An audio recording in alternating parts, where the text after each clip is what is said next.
Perkenalkan, nama saya Hendrik Daudu. Saya mahasiswa dari ITB Istiqom Ambon, Prodi Sistem Informasi kelas 3D. Di saat ini saya akan memberikan kesimpulan mengenai pengertian sistem, karakteristik sistem, dan macam-macam sistem. Yang pertama, pengertian sistem. Sistem adalah sekelompok komponen yang terhubung menjadi satu untuk mencapai tujuan tertentu. Sistem menurut para ahli. Menurut Georgianto, sistem adalah suatu perkumpulan komponen yang saling memiliki hubungan antara komponen yang satu dengan yang lain. Karakteristik sistem terbagi atas 8. Yang pertama, komponen, yaitu elemen-elemen yang lebih kecil dan disebut subsistem.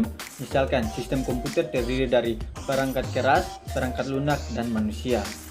Yang kedua, batasan sistem atau boundary, merupakan daerah yang membatasi antara satu sistem dengan sistem yang lainnya. Yang ketiga, lingkungan luar sistem atau environment adalah luar batas dari sistem yang mempengaruhi organisasi sistem.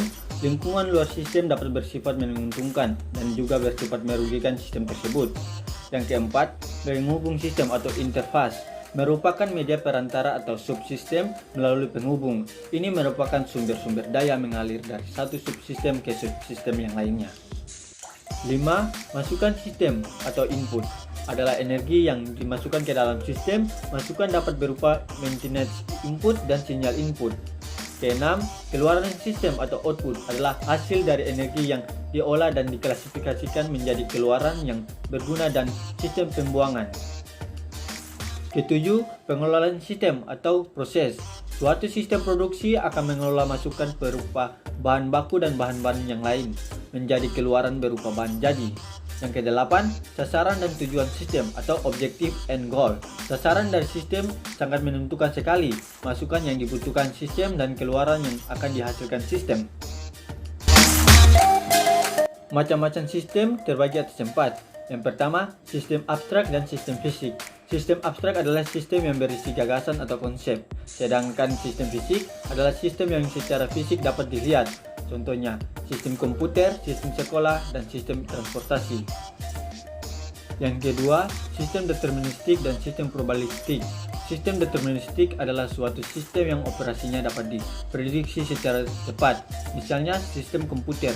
Sedangkan sistem probabilistik yaitu sistem yang dapat diramal dengan pasti, misalnya arisan. Ketiga, sistem alamiah dan sistem buatan manusia.